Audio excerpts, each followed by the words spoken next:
ये गुरांग है। 22 दिसंबर 2026 में कैन प्रोटोकॉल, कैन का मतलब है क्योर ऑटिज्म नाउ प्रोटोकॉल, हमारा ग्रुप ज्वाइन किया था। तब स्पीच डिले था, पुअर आई कांटेक्ट था, हाइपर एक्टिव था। हाइपर एक्टिव से समझ गए ना, वो बंदर वाली कहानी कि बॉडी तो बच्चे का है लेकिन आत्मा बंदर की है, ऐसे। पुअर सोशल इंटरेक्शन था, do not follow the commands, poor understanding, ये तो तब थी। और उसके बाद जब कैन प्रोटोकॉल फॉलो करने के बाद स्पीच में 60% इंप्रूवमेंट, आई कांटेक्ट में 60% इंप्रूवमेंट, हाइपर एक्टिविटी में इंप्रूवमेंट, इन सारे में काफ़ी इंप्रूवमेंट आ गया कुछ ही दिनों में। और उस बच्चे ने भी, उसके पेरेंट्स ने भी लगभग यही प्रोटोकॉल फॉलो किया। आप देखेंगे DIP डाइट 80% फॉलो कर पाए, और नीम थेरेपी 80% फॉलो कर पाए, प्रोबायोटिक ड्रिंक लगभग रोज़ ही फॉलो कर पाए। तो 100% ना भी फॉलो करने के बाद भी काफ़ी इंप्रूवमेंट हुआ। और ये बच्चा हमारे पास है यहाँ पे। Welcome welcome. ये अपने बच्चे को गांव लेके चले गए थे। दिसंबर में इन लोगों ने हमारा प्रोटोकॉल ज्वाइन किया और जनवरी में इनको समझ में आया कि जो सारा ट्रीटमेंट बता रहे हैं वो तो गांव में होता ही था, काहे हम गांव से उठ के शहरों में आए। तो ये तब से अपने बच्चे को गांव लेके चले गए और इनके बच्चे की भी स्पीच वापस आ गई है। 90% कितना, अब ये खुद ही बताएंगे बच्चे में कितना इम्प्रूवमेंट है। नमस्ते। मेरा बेबी बाय बर्थ बिल्कुल नॉर्मल था, हेल्दी था, इसमें कोई प्रॉब्लम नहीं थी। 1.5 साल तक ये बहुत हेल्दी था, बहुत अच्छा था। टाइम से चलना, टाइम से बोलना, मम्मा पापा, इसे मैं कुछ बोलती थी जैसे सोमी और टंग, तो ये टंग दिखाता था, सब कुछ करता था, बिल्कुल नॉर्मल था। उसके बाद 1.5 साल का जब ये हुआ तो इसे एक वैक्सीन लगी जिसमें इसे फीवर आया। फीवर में पैरासीटामोल दिया। उसके थोड़े दिन बाद से इसे कोल्ड कफ कंटिन्यू रहने लगा। तो मैं एक चाइल्ड स्पेशलिस्ट से मिली, उसने इसे 1 मंथ तक एंटीबायोटिक कंटिन्यू रखा, पर फिर भी ये 100% सही नहीं हुआ, इसे था ही कोल्ड कफ। तो फिर मैंने उसे बंद कर दी। उसके थोड़े दिन के बाद से बच्चे में थोड़े थोड़े सिम्टम्स नज़र आने लगे, जैसे इसने आई कांटेक्ट मिलाना छोड़ दिया। हम इसे कुछ बोलते थे तो ये कोई रिस्पॉन्ड नहीं करता था, एंड इसकी स्पीच भी चली गई, बोलना बिल्कुल बंद कर दिया, कुछ भी नहीं बोलता था। एंड उसके बाद से हम थोड़े दिन, हमें ऐसा लगा कि चलो बहुत छोटा है, अभी 1.5 साल का ही है, कोई नहीं बोलेगा, थोड़े दिन बाद बोलेगा। पर ऐसा करते करते हमें लगभग ये 2 साल का होने वाला था, तब तक सेम था, बिल्कुल आई कांटेक्ट 0 हो गया, हाइपर रहने लगा, उछल कूद करता था, बैठता नहीं था, ढंग से सोता नहीं था। तो उसके बाद फिर हम एक चाइल्ड स्पेशलिस्ट से मिले नेपाल में। तो वहाँ पे उसने ADHD सिम्टम्स बताया और बोला कि आप स्पीच थेरेपिस्ट से मिलो। तो फिर हम घर आए और हम लोग सोच ही रहे थे आपस में कि कहाँ मिले, किसको दिखाए। मैं बिहार से हूँ, रहती दिल्ली में हूँ। फिर उसी टाइम पे हमें फेसबुक पे डॉक्टर BRC सर का वीडियो देखने को मिला। तो मैं एक वीडियो देखी, उसके बाद और सारे सर्च करके देखी, बहुत सारे। तो मुझे ADHD और ऑटिज़म के बारे में पता चला। फिर उसी टाइम सर ने वो बुक रिलीज़ किया था, ऑटिज़म से आज़ादी। फिर मैं वो बुक बाय करके कैन प्रोटोकॉल में ग्रुप में ऐड हो गई, जिसे नमिता मैम गाइड करती है। सो मैं 22 दिसंबर से कैन प्रोटोकॉल फॉलो कर रही हूँ। कैन प्रोटोकॉल फॉलो करने के 1 वीक के अंदर ही मुझे अपने बेबी में चेंजेस नज़र आने लगे, जैसे कि इसकी हाइपर एक्टिविटी कम हो गई, इसका स्लीपिंग अच्छा होने लगा, एंड ये खाना सही से खाने लगा। ऐसा करते करते लगभग 15-20 दिन हुआ, तब तक में हम कैन प्रोटोकॉल को अच्छे से समझे। सर का वीडियो आता था, मैम हमें गाइड करती थी, एंड फिर हमें अपने बच्चे में इम्प्रूवमेंट दिख रही थी। फिर हम 20 जनवरी को हम लोगों ने आपस में डिसाइड किया कि हम गांव जाएंगे, क्योंकि कैन प्रोटोकॉल को जो हम समझे, मैम जो हमें समझाई, फिर मैम ने हमें सजेस्ट की कि अगर पॉसिबल हो तो आप लोग गांव जा सकते हो, क्योंकि गांव में बच्चे जल्दी क्योर होते हैं। गांव में वो मिट्टी और चूल्हे का खाना, अपने खेतों का साग सब्जी, सब कुछ खुला वातावरण, सब चीज़ अगर वो मिलेगा तो बच्चे जल्दी क्योर हो जाएंगे। फिर हम गांव गए, गांव में हम कैन प्रोटोकॉल कंटिन्यू रखे और मैम की कही हुई बात सही हुई, बच्चे में बहुत अच्छे से इम्प्रूवमेंट आने लगी। 1 मंथ के बाद इसकी आई कांटेक्ट आने लगी, एंड इसकी अंडरस्टैंडिंग बढ़ने लगी, ये सोशल हो गया, पहले किसी से नहीं मिलता था, ये मिलने लगा। एंड 2 महीने के बाद इसकी स्पीच आनी स्टार्ट हो गई।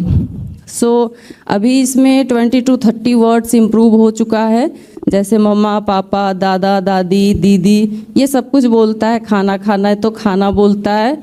और ये इधर मैं देख रही हूँ 2-4 दिन से कि लाइन्स को भी जोड़ने लगा है। जैसे मेरी बेटी का नाम लीशा है, तो पहले ये लीशा बोलता था, दीदी अलग से बोलता था, बट अब ये लीशा दीदी एक साथ बोलता है, यानी लाइन्स को जोड़ने लगा है। स्पीच इम्प्रूवमेंट बहुत अच्छी है। बाकी चीज़ स्पीच को छोड़ के हर चीज़ इसका 100% क्योर हो चुका है, और वो सिर्फ और सिर्फ कैन प्रोटोकॉल के वजह से ही हुआ है पॉसिबल। सो हाँ, इस कैन प्रोटोकॉल में जो सबसे मैजिकल थेरेपी वो नीम थेरेपी है। नीम हेड मास्क और नीम बाथ से बच्चे का हाइपर एक्टिविटी तो 4 से 5 दिन में चला जाता है। बाकी इसकी स्लीपिंग, पहले ये 1 घंटे अगर दिन में सो जाता था तो रात को हमें ये सोने नहीं देता था 1-2 बजे रात तक, बट अभी दिन में भी 2-3 घंटे सोता है। अभी इसकी टाइम हो गई सोने की तो ये सो गया, और रात को भी 10 बजे सो जाता है और पूरी रात सोता है। एंड कोकोनट, सर ने बोला था कोकोनट, वो कोकोनट हम ऑयल, कोकोनट मिल्क, अम्बली सुबह शाम सारे मिलेट्स ऐड किए हुए हैं। जो प्रोटोकॉल है मैं अपने तरफ से तो 100% कर रही हूँ, पर बेबी थोड़ा छोटा है तो ये नहीं ले पा रहा है, 60 to 70% ही कर पा रहा है। बट 60 to 70% के बाद भी बहुत अच्छी इम्प्रूवमेंट है बच्चे में, और ये सिर्फ और सिर्फ कैन प्रोटोकॉल के वजह से ही पॉसिबल हो पाया है।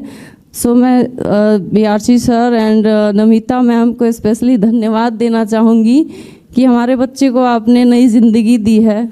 और इससे पहले हमें नहीं पता था कि हम क्या करें नहीं करें, हमें खुद समझ नहीं आ रहा था। एंड इतना आसान भी नहीं था, गांव में रहना इतना आसान भी नहीं था। मेरे हस्बैंड यहाँ जॉब करते हैं, एयरलाइंस में है, एयरलाइंस में हमारी अपनी बिजनेस भी है, हमने सारा सेटअप कर दिया था, बट अपने बेबी को फर्स्ट प्रायोरिटी दिया और मैं सब छोड़ के गांव चली गई। और इस साल मैं गांव में ही रहूंगी। हमने आपस में डिसीजन लिया कि हमें इस साल गांव में ही रहना है जब तक बच्चे की स्पीच पूरी तरह ठीक नहीं हो जाए। कैन प्रोटोकॉल के बारे में यही कहना चाहूँगी, जितनी भी ADHD और ऑटिज्म के पेरेंट्स हैं सबको मैं यही कहूँगी कि प्लीज़ आप लोग कैन प्रोटोकॉल पे ट्रस्ट करिए, क्योंकि इसके अलावा हमारे पास और कोई दूसरा ऑप्शन भी नहीं है। एलोपैथिक में कोई इलाज नहीं है, सिर्फ हमारा मनी और टाइमिंग का बर्बादी है और कुछ नहीं है। थेरेपी होने के बाद फिर भी लोग थेरेपी करवाते हैं, बट थेरेपी करवाने के बाद फिर से वो स्टार्ट हो जाती है जैसे ही थेरेपी ख़त्म हुई। तो यही मैं कहना चाहूँगा कि कैन प्रोटोकॉल बेस्ट है ADHD और ये ऑटिज्म वाले बच्चों के लिए। तो जितने भी माता पिता जो भी हैं वो सब इसको, इस प्रोटोकॉल को वो करें, फॉलो करें, और बच्चों में इतनी तेज़ी से वो आएगी चेंजिंग, इम्प्रूवमेंट कि आप बिलीव नहीं कर पाओगे, बहुत तेज़ी से। मैं तो दूर रहता हूँ, दिल्ली, वाइफ है मेरी तो ये गांव में रह रही है। मैं 3 महीने के बाद देख रहा हूँ इस बच्चे को, काफ़ी ज़्यादा इम्प्रूवमेंट है। जो डेली बेसिस पे देखेंगे उसको हो सकता है थोड़ी सी कम परसेंटेज लगे, बट काफ़ी ज़्यादा इम्प्रूवमेंट है। पहले एक बार बोलता था तो ये आता नहीं था मेरे पास, अब फ़ोन पे ये मेरे से 10-10 मिनट तक बात करता है वीडियो कॉल पे। तो काफ़ी चेंजिंग है, इसको कह सकते हैं। पहले 10 बार बुलाने पे भी ये नहीं आता, सुनता ही नहीं था, सुनता ही नहीं था, हमारी तरफ देखता भी नहीं था। बट अब ये एक बार में आ रहा है, एक बार में आ रहा है बुलाने पे। कहीं भी रहता है बुलाऊं आ जाता है, कहीं जा रहा है मैं बोलूँ नहीं जाओ यहाँ बैठो तो ये एक बार में बैठ जाता है। कुछ उठा रहा है बोलूँ टूट जाएगा मत उठाओ तो वो रख देता है।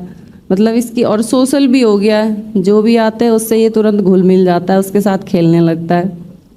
और इस टाइप की प्रॉब्लम 4-5 साल पहले सुनने को, मतलब हम लोगों को सुनने को कभी मिला नहीं था किसी के बारे में भी, लेकिन अभी जब से मेरे बच्चे को ये हुआ तब से काफ़ी लोगों में देखने को मिल रहा है, काफ़ी लोगों के बच्चे में। तो सबको मैं यही सजेस्ट करना चाहता हूँ, कैन प्रोटोकॉल बहुत बेस्ट है सबके सब बच्चे के लिए इस टाइप के। और एलोपैथिक में आप कराओ लेकिन कोई ख़ास रिजल्ट नहीं है, इसीलिए मैंने फॉलो नहीं किया।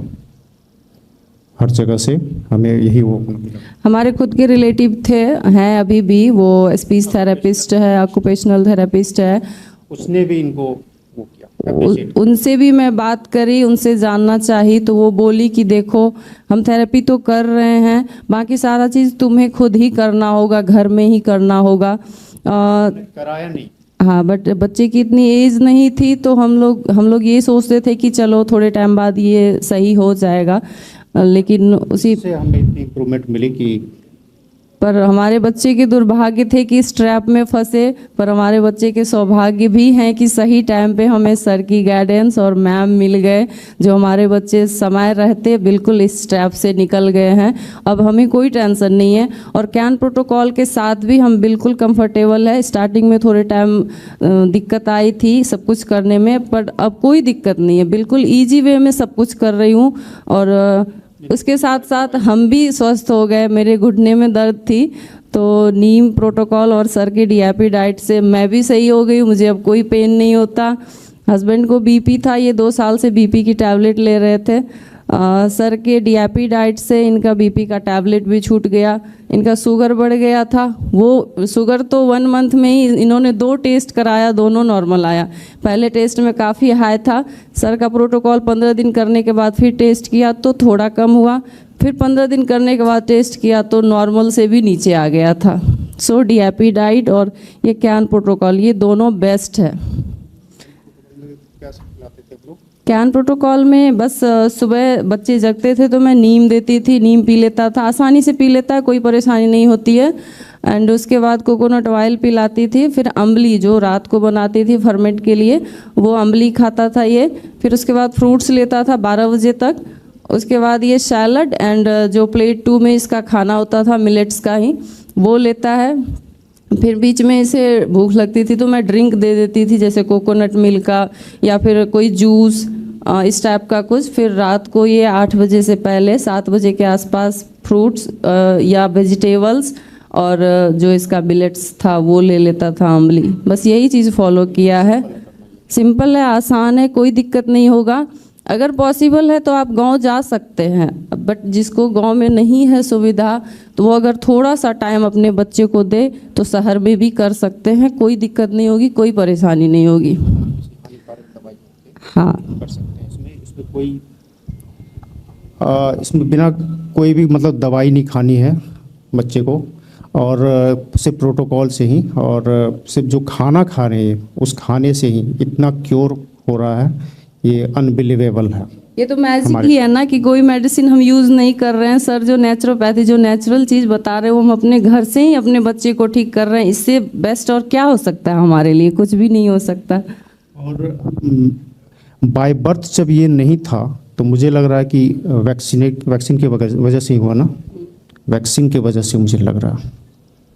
एक नॉर्मल बेबी अनहेल्दी हो गया, स्पीच डिले हो गया, इसके अंदर में इतनी सारी प्रॉब्लम हो गई। उससे पहले कुछ नहीं हुआ था, ना कोई एक्सीडेंट ना कुछ, ऐसा कुछ भी नहीं। सिर्फ वो वैक्सीन लगी, एंटीबायोटिक्स चला और उसके बाद में बेबी में प्रॉब्लम स्टार्ट।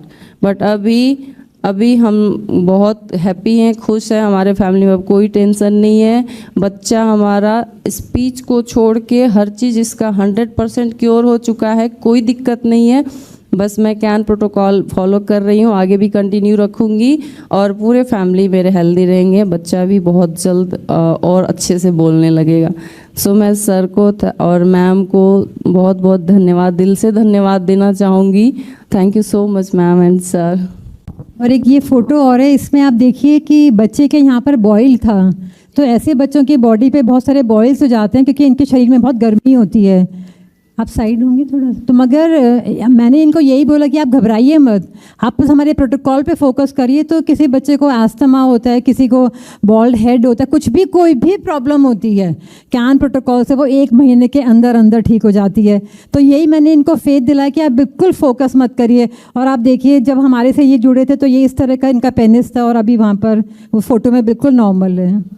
आप आए और बाकी सारे पेरेंट्स के लिए इंस्पिरेशन बने, एक बिलीफ के लिए एग्जाम्पल बने, ये बहुत बड़ी बात है।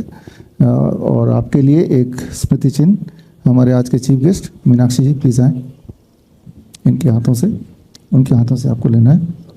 यस, आप भी आइए, कम।